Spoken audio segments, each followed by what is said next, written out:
Thank you, Mr. Chair. I come up here, I don't have any prepared speech for you. This idea is something that it's why I'm up here. I came out in 2015, helped a friend of mine go to each of the legislators and let them know that they have a duty. At the time, Article 5 had not been revived yet in such a manner that everyone was aware of it, and so it was kind of this new idea. Since that time, I got elected to the legislature, talked to my legislator a little too long. She thought maybe I needed to run. So anyway, I ended up here. I've come up and spoken to this thing 4 or 5 times. I was encouraged by some to speak again today. There are those in this legislature who believe that this is a dangerous thing. I've looked at this since 2013. I see you waving. I've looked at this since 2013. I've heard the arguments. I've read the other side's arguments. I've looked at it. You know, there are so many things in the Constitution that does not give us a line of how we take care of things. It doesn't give us instruction of how to run the Supreme Court. It doesn't give us instruction of how the different states' attorneys can sue the U.S. or what process they have to follow. It tells us that we have a right as a state.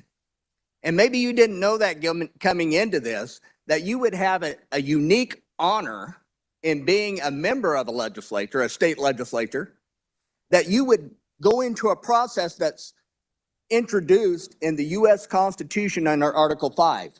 It's a unique process in that we don't have to have permission from anyone but ourselves, 2/3 of ourselves, to call for that for Kansas to become part of that convention. We don't have to go to the governor. That's not in there. This is all on us, and it's the only part of the U.S. Constitution that delineates that the state legislature needs to get involved.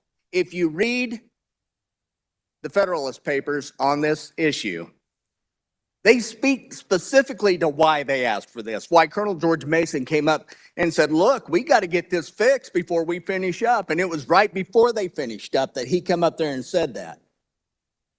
He said, if there's no way for the states to step in and stop a monster tyranny that might come from the federal end, what have we accomplished?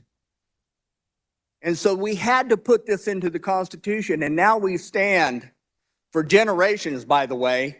This has been debated for generations. This is not a new argument. Anything you're getting in your email is not a new argument and has been debated, and scholars have looked at it. We're going to have to come up with a process when we get there.